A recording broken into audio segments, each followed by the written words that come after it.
Oke, bismillahirrahmanirrahim. Assalamualaikum warahmatullahi wabarakatuh. Bertemu lagi dengan Bapak pada pertemuan yang kedua ini. Insya Allah pada pertemuan ini Bapak akan menjelaskan terkait sistem gerak pada hewan dan tumbuhan. Nah, ini ada dua bahasannya, sistem gerak pada hewan dan tumbuhan. Soal yang pertama yang akan dibahas adalah sistem gerak pada hewan, kemudian nanti dilanjut dengan sistem gerak pada tumbuhan. Oke, kita langsung saja ke selanjutnya. Sistem gerak pada hewan dan tumbuhan.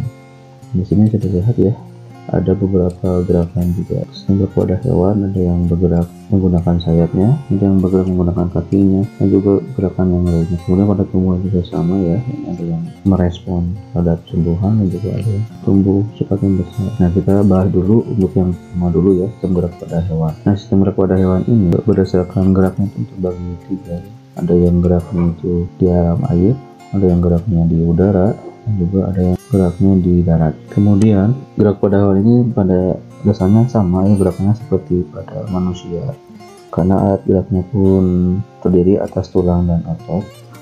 Namun di sini kerangka yang membedakan gerak pada hewan itu terbagi menjadi tiga ya, ada yang endoskeleton, ada yang exoskeleton, ada yang memiliki keduanya, endoskeleton dan exoskeleton. Kemudian kita bahas satu persatu dulu ya. Untuk yang pertama, endoskeleton. Apa itu endoskeleton? Endoskeleton itu saya ambil dari dua kata ya, endo itu dalam, skeleton itu rangka, jadi rangka yang berada di dalam. Nah, bisa kalian lihat ya di buku paket masing-masing halaman 4. Endoskeleton itu suatu tulang keras atau tulang rawan dalam tubuh organisme yang berfungsi sebagai pelindung dan penopang tubuh serta tempat menempelnya otot. Ini yang disebut dengan endoskeleton. Jadi si rangka tulang keras ataupun tulang rawannya berada dalam tubuh dan melindungi bagian tubuh dalam dan tempat menempelnya otot juga.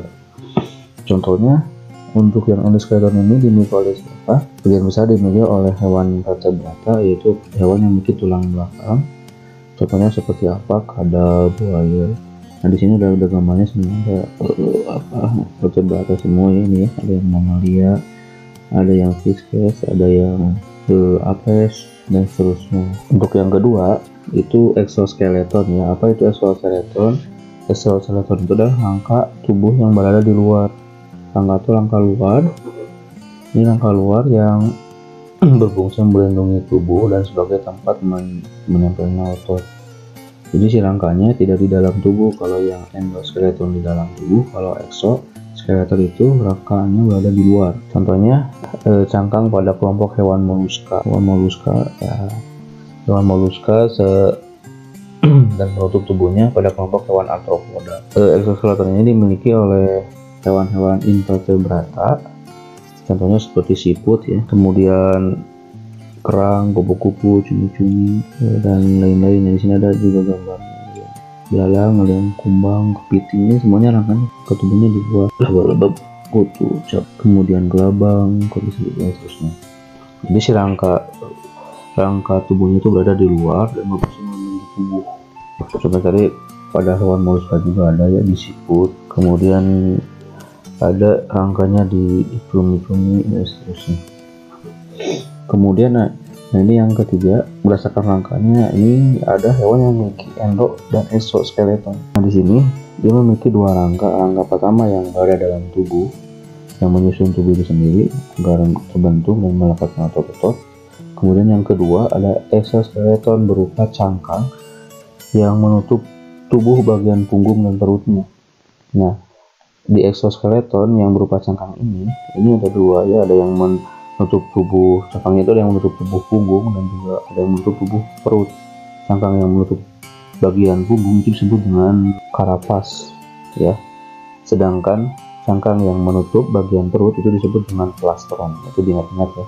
Jadi pada hewan yang memiliki endo dan exoskeleton ini dia memiliki cangkang ya. Jadi exoskeletonnya itu berupa cangkang yang dapat menutupi bagian tubuh punggung disebut dengan karapas, dan juga ada bagian cangkang tubuh yang menutup bagian perut yang disebut dengan plastron. Nah, ini contohnya pada hewannya, ini ada gambarnya di bawah ya, hewannya pada penyu dan kura-kura. Nah, itu perbedaan antara endo, exo dan yang memiliki endo dan exoskeleton ya. Kemudian kita lanjut pada gerak hewan masing-masing. Nah, yang pertama ada yang gerakan hewannya di dalam air. Nah, ini ciri-cirinya ya. Bentuk tubuhnya streamline atau istilahnya torpedo ya. Streamline ini memudahkan ikan untuk bergerak secara bebas di dalam air dan berliuk-liuk ya menggunakan sirip. Kemudian tubuh ikan juga ini dilengkapi dengan otot dan tulang belakang yang fleksibel ya, sehingga memungkinkan gerakan bebas pada ikan.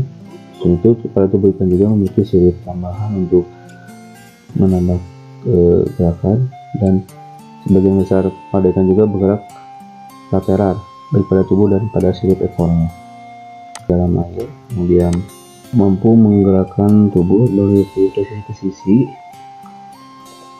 mengurangi hambatan di dalam air ya. Jadi itu sejumlahnya seperti itu. Dia mampu bergerak secara bebas dalam air, meliuk-liuk dari sisi ke sisi, dan bisa mengurangi hambatan yang ada di dalam air. Itu dari bentuk tubuh streamline. Kemudian yang kedua, tubuh ikan itu dilengkapi dengan otot dan tulang belakang yang fleksibel. Artinya ini mampu, dengan adanya otot dan tulang ini mampu mendorong ekor dan ikan dan sirip ikan di dalam air. Kemudian ini ada juga sirip tambahan, fungsinya untuk menjaga keseimbangan ikan di dalam air ya, agar tidak bergerak.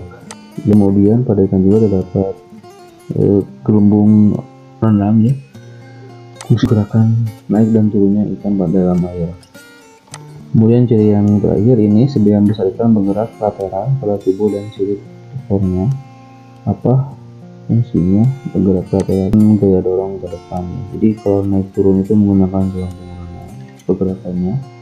Kemudian untuk bergerak secara lateral pada tubuh dan sirip ekornya itu untuk mendorong gerakan ikan ke depan, dan kemudian bergerak secara bebas itu menggunakan bentuk tubuh yang streamline, yaitu bisa meliuk-liuk dari sisi ke sisi dan juga mengurangi hambatan di dalam air. Nah, itu terkait gerakan hewan dalam air. Nah, di sini ada gambar di bawah ya. Ada dua gambar. Ini gambar nyamuk. Ada gambar nyamuk yang sedang bertelur, dan juga di sini ada gambar berdiri ya dalam air, di atas permukaan air. Ini kenapa bisa berdiri? Karena kedua hewan ini memanfaatkan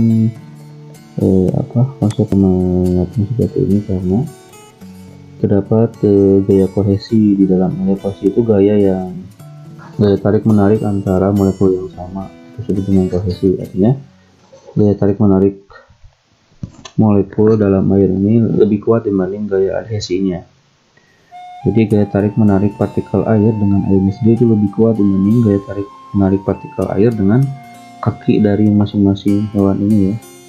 Sehingga hewan ini bisa memanfaatkan sifat tegangan permukaan yang ada dalam air, sehingga hewan yang ada di gambar ini yaitu nyamuk dan angin tidak jatuh ke dalam air ya. Tidak tenggelam ke dalam air. Jadi ingat, ada dua konsep ya pada gambar ini, ada yang gaya kohesi dan juga ada gaya adhesi. Kalau gaya kohesi itu gaya tarik antar partikel air sehingga lebih kuat dan menyebabkan hewan-hewan yang ada di atasnya seperti anggang dan nyamuk ini tidak tenggelam ke dalam air. Kemudian ada juga disebut dengan gaya adhesi. Gaya adhesi itu gaya tarik menarik antara partikel air dengan kaki dari masing-masing hewan.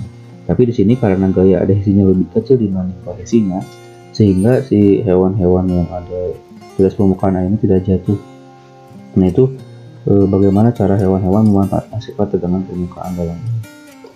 Oke, kita lanjut ke slide selanjutnya ya. Yang kedua itu gerak hewan di udara. Nah, kita bisa lihat ya, di sini ada sebelah kanannya ada gambar burung, dan di sini modelingnya. Bagaimana kita tahu ada pesawat terbang ya, diciptakan itu sebenarnya prinsipnya itu menggunakan prinsip bagaimana cara terbangnya hewan atau burung di udara ya. Nah, kita lihat ciri-cirinya di udara ini. Pertama, burung itu pasti dia memiliki sayap ya, untuk menggerakkan tubuhnya dan bisa terbang di udara. Nah, sayapnya ini berbentuk melengkung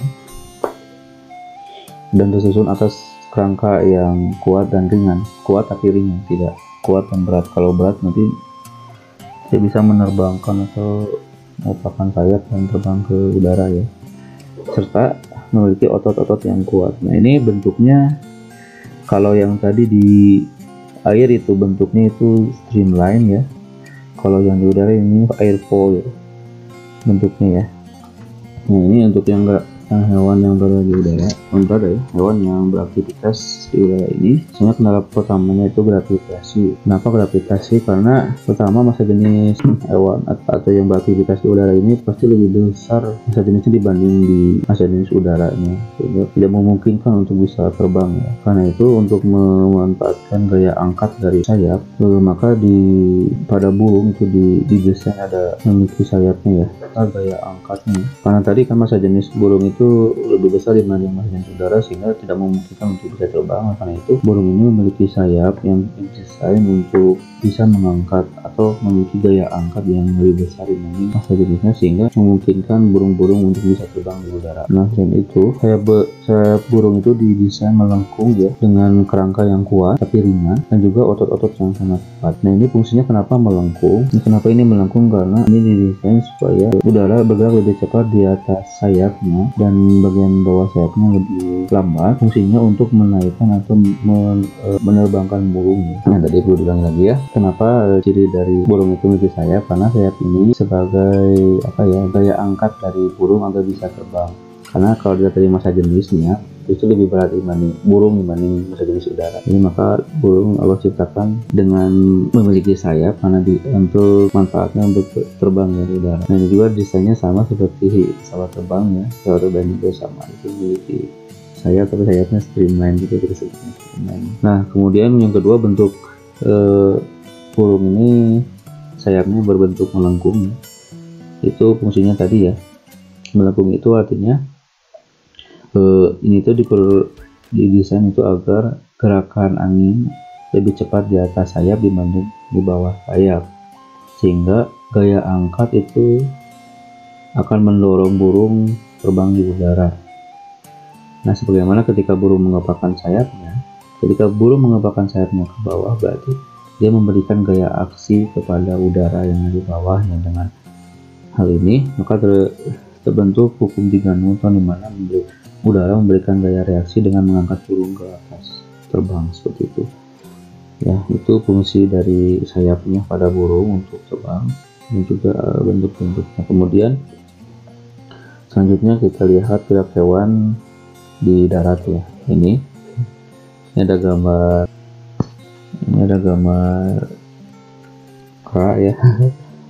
Ciri-cirinya untuk yang hewan yang hidup di darat itu, pertama dia memiliki otot dan tulang yang kuat. Kedua, memiliki massa tubuh yang bervariasi ya, ada yang besar, ada yang kecil sekali. Kemudian ada yang memiliki bentuk kaki yang bermacam-macam. Artinya memang ada yang menggunakan 4 kaki, ada yang hanya menggunakan 2 kaki dan seterusnya untuk bergerak. Nah ini yang ciri yang pertama, itu memiliki otot dan tulang yang kuat ya. Kenapa? Karena ini untuk menopang pergerakan di darat ya, untuk hewan-hewan yang sifatnya yang beratnya itu, yang massanya tubuhnya besar ya. Untuk massa tubuhnya yang ringan itu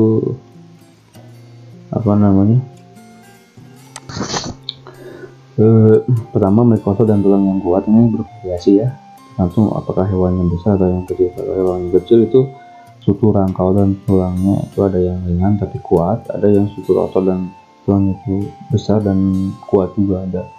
Nah ini fungsinya untuk apa? Untuk mengatasi momen inersia atau kecenderungan atau pelembangan seperti itu. Kemudian yang kedua, memiliki massa tubuh yang bervariasi. Ini kan bentuk-bentuk tubuh untuk yang hewan hidup darat ini berbeda-beda ya. Ada yang ukurannya sangat besar seperti gajah, dan ada juga ukurannya yang kecil seperti seperti kelinci dan sebagainya. Itu disesuaikan rangkau otot dan tulangnya disesuaikan. Bahkan ada yang dibuat sangat desain aerodinamis sekali ya, agar bisa bergerak sangat cepat sekali seperti cita ataupun kijang. Nah kemudian ini ada juga yang memiliki bentuk kaki yang bermacam-macam ya.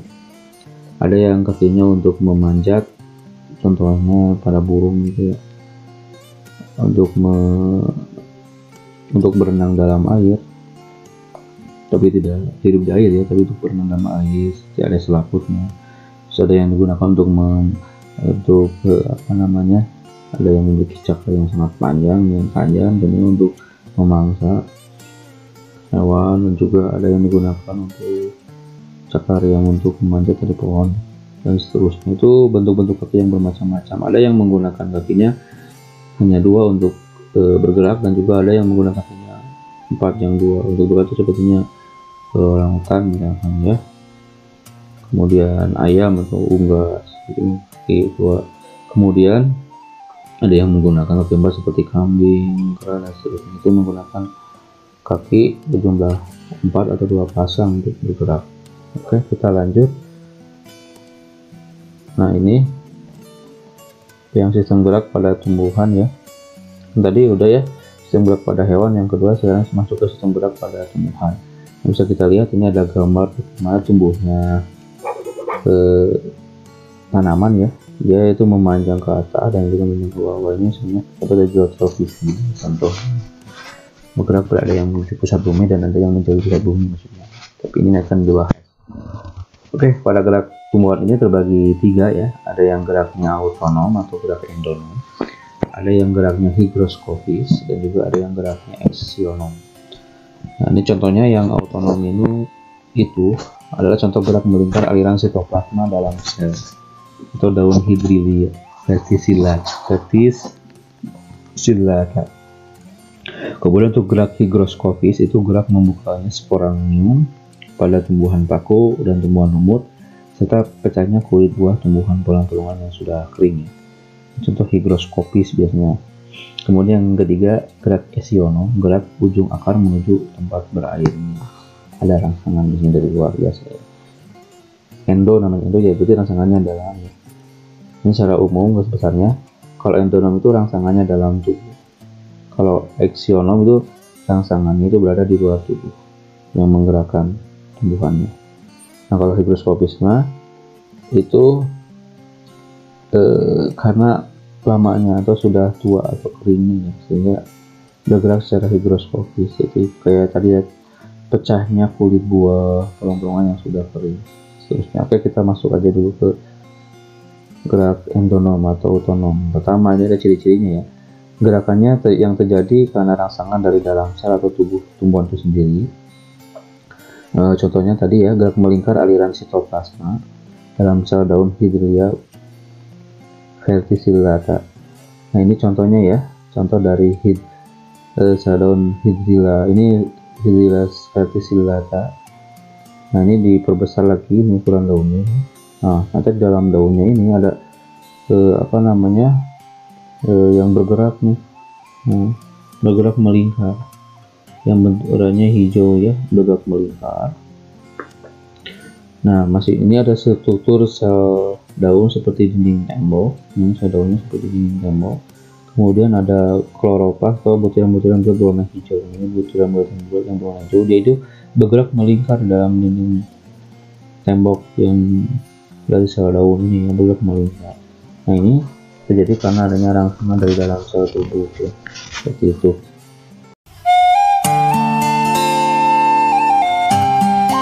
Jadi ini diulangi lagi ya. Gerak endonom itu adalah gerak yang terjadi karena rangsangan dari dalam sel atau dalam tubuhan itu sendiri. Contohnya itu gerak melingkar aliran sitoplasma dalam sel daun verticillata. Jadi ini ada tanaman Hydrilia verticillata, dimana kita perbesar menggunakan mikroskop. Ini ukuran daunnya di dalamnya.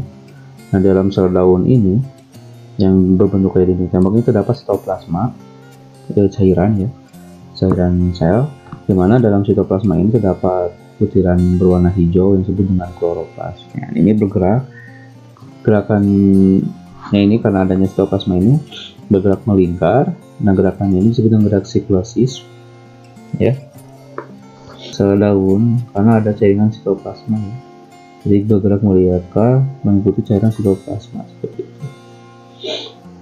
Oke, kita lanjut pada gerakan yang kedua, itu gerak higroskopis. Nah, ini ada ya, contohnya ada kacang polong. Nah, yang sudah tua dan kering itu merekah dan terbuka dengan sendirinya. Kenapa terjadi seperti ini? Nah, ini ada contohnya. Kejadiannya itu karena ada perubahan kadar air dalam sel secara tidak merata menyebabkan pengurutan, dan kemudian dari akibat pengurutan itu kemudian ada yang terbuka. Contohnya ya gerak membukanya sporangnya pada tumbuhan bakul atau lumut, serta pecahnya kulit luar tumbuhan polong-polongan yang sudah kering. Ini yang sudah kering, polong-polongan. Kenapa disebut gerak higroskopis? Karena pertama, perubahan kadar air dalam sel secara tidak merata. Karena apa? Karena sudah tua tadi ya, sudah mengering dan sudah tua, sehingga perubahan kadar air dalam selnya itu tidak merata menyebabkan pengerutan. Nah, pengerutan ini tidak terjadi pada semua bagian, tapi pada beberapa bagian. Nah, akhirnya pada beberapa bagian itu mengalami proses terbuka ya, atau pecah di cangkang itu atau terbuka. Nah, contohnya itu ya gerakan pecahnya kulit buah tumbuhan polong-polongan. Ini ada gambarnya, kacang polong-polongan.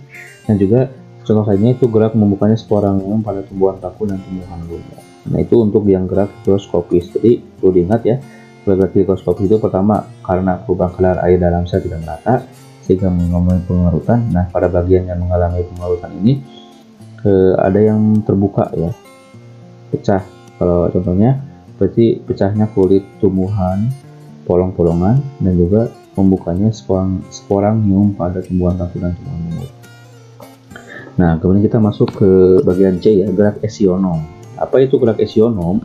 Gerak esionom ini adalah gerak yang terjadi karena adanya rangsangan di luar tumbuhan. Kalau yang tadi gerak endonom, gerak yang terjadi karena ada rangsangan dari dalam tubuh seperti hidrilla versicolata ya. Karena ada gerakan dari cairan sitoplasma yang menyebabkan butiran berwarna hijau disebut dengan kloroplast itu gerak melingkari. Melingkar sesuaikan dengan bentuk sel daunnya. Nah, kalau untuk yang higroskopis itu karena terjadi pengurangan kadar air dalam tubuh yang tidak merata sehingga terjadi pengerutan, dan pengerutan ini menyebabkan terbukanya kacang polong tadi ya, atau pecahnya kulit di kacang polong, atau terbukanya di sporangium pada tumbuhan bakul dan tumbuhan lumut. Nah, untuk yang esionom itu gimana? Esionom ini gerakan yang jadi rangsangannya tidak dari dalam atau tidak karena kurang kadar airnya, tapi gerakan yang terjadi karena rangsangannya di luar tumbuhan ya, entah itu rangsangannya karena cahaya dan sebagainya. Artinya dari lingkungan luar yang menyebabkan tumbuhan itu bergerak. Nah, berdasarkan respon geraknya ini ada 3 ya, ada gerakan yang tropisme, ada yang geraknya taksis, ada yang geraknya nasti. Oke, kita bahas satu-satu dulu ya. Nah, ini contohnya ada pot yang disimpan di pinggir jendela yang ini ada cahayanya sehingga si tanamannya itu bergerak menuju cahaya. Kemudian ada geraknya taksis, ini seluruh tubuhnya bergerak ya.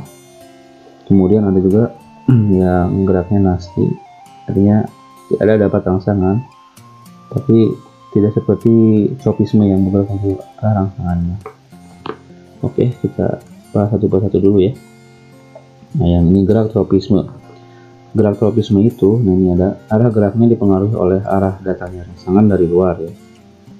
Nah, gerak tropisme ini ada 2, ada yang arah geraknya mendekati arah datangnya rangsangan disebut dengan tropisme positif, dan ada juga arah geraknya yang menjauhi arah datangnya rangsangan yang disebut dengan tropisme negatif. Jadi ingat, untuk arah gerak tumbuhannya yang mendekati rangsangan disebut tropisme positif, sedangkan yang menjauhi rangsangan itu disebut dengan tropisme negatif. Oke, ingat ya, kalau menjauhi itu negatif, sedangkan kalau mendekati itu artinya positif ya. Menjauhi negatif, sedangkan kalau mendekati itu positif. Nah, di sini ada 5 jenis ya gerak tropisme. Ada yang disebut dengan fototropisme, ada yang disebut dengan geotropisme, ada yang disebut dengan hidrotropisme, ada yang disebut dengan tigmotropisme, dan juga ada yang disebut dengan chemotropisme. Oke, kita bahas satu-satu dulu. Pertama, fototropisme. Ada kata dari foto dan tropisme. Foto itu cahaya, tropisme itu rangsangan dari luar yang mendekati namanya rangsangan. Jadi kalau fototropisme itu juga ada 2 jenis. Arah gerak tumbuhan yang dipengaruhi oleh rangsangan cahaya yang mendekati disebut dengan fototropisme positif, dan yang kalau yang menjauhi rangsangan arah rangsangan cahaya itu disebut dengan fototropisme negatif. Contohnya ini ada tanaman yang mendekati cahaya ya, yang tumbuh mendekati cahaya. Nah, fototropisme itu adalah arah geraknya tumbuhan dipengaruhi oleh rangsangan dari luar berupa cahaya. Nah, arah gerak tumbuhan yang dipengaruhi oleh rangsangan cahaya jika mendekati arah datangnya rangsangan cahaya itu dengan fototropisme positif, sedangkan untuk yang menjauhi arah rangsangan cahaya itu disebut dengan fototropisme negatif. Kemudian yang kedua ada geotropisme, diambil dari kata geo, dan juga tropisme itu dari kata gravitasi ya. Dan tropisme itu rangsangan dari luar berupa gravitasi.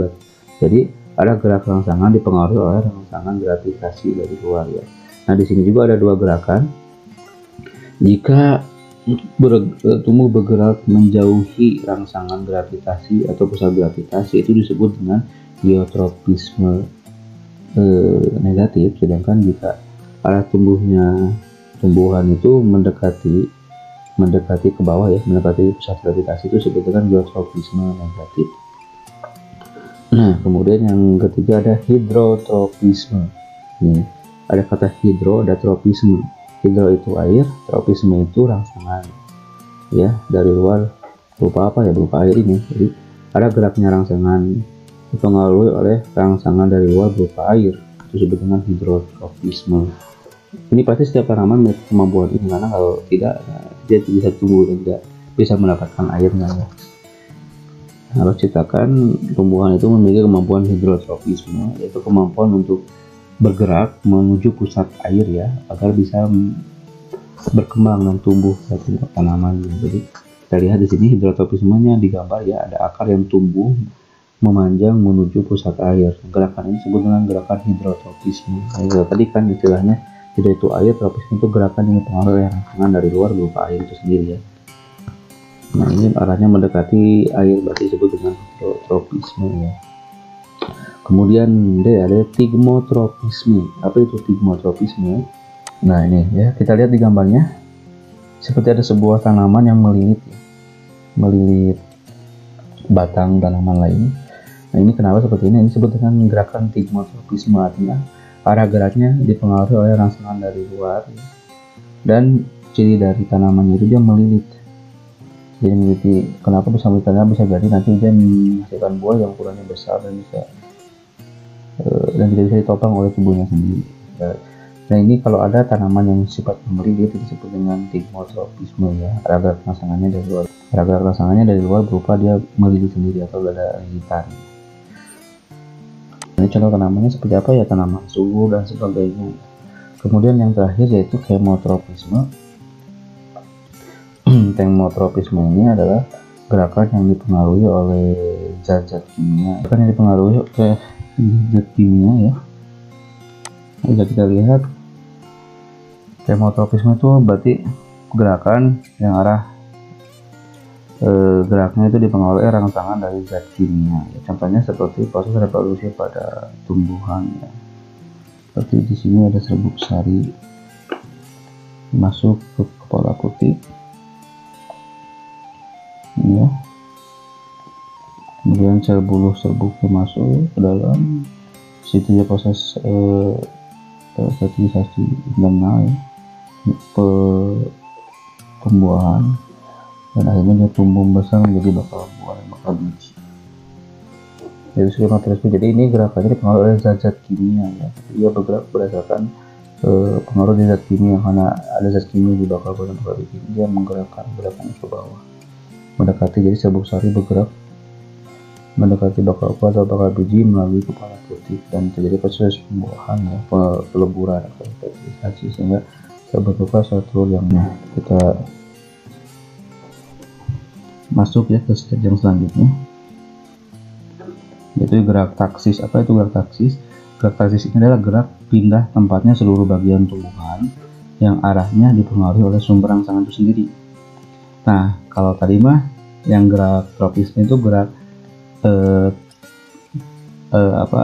tumbuhan yang bergerak berdasarkan arah rangsangan dari luar, tapi tidak semua tumbuhan ya, sebagian tumbuhannya yang tumbuh ya mendekati arah gerak arah rangsangannya seperti tadi hidrotropisme, jadi hanya akarnya saja yang menuju pusatnya.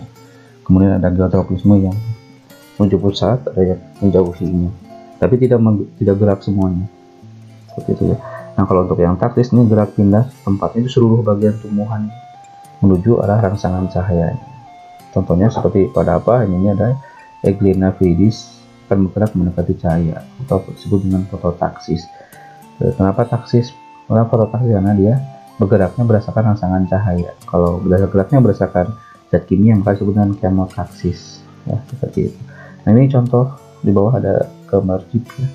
Euglena viridis ini bergerak mendekati cahaya yang terang seperti itu, disebut dengan gerak taksis. Tapi yang digerakkannya itu tidak satu bagiannya, tidak batangnya saja, tidak akarnya saja, tapi ini seluruh tubuhnya bergerak mendekati rangsangan cahaya. Oke, kita lanjut ke gerak yang ketiga. Jenis gerak yang ketiga itu adalah gerak nasti. Dan tadi ada yang tropisme yang dipengaruhi rangsangan dari luar, begitupun taksis sama dipengaruhi rangsangan dari luar tapi bergerak seluruh tubuhnya. Kalau tropisme hanya sebagian tubuhnya.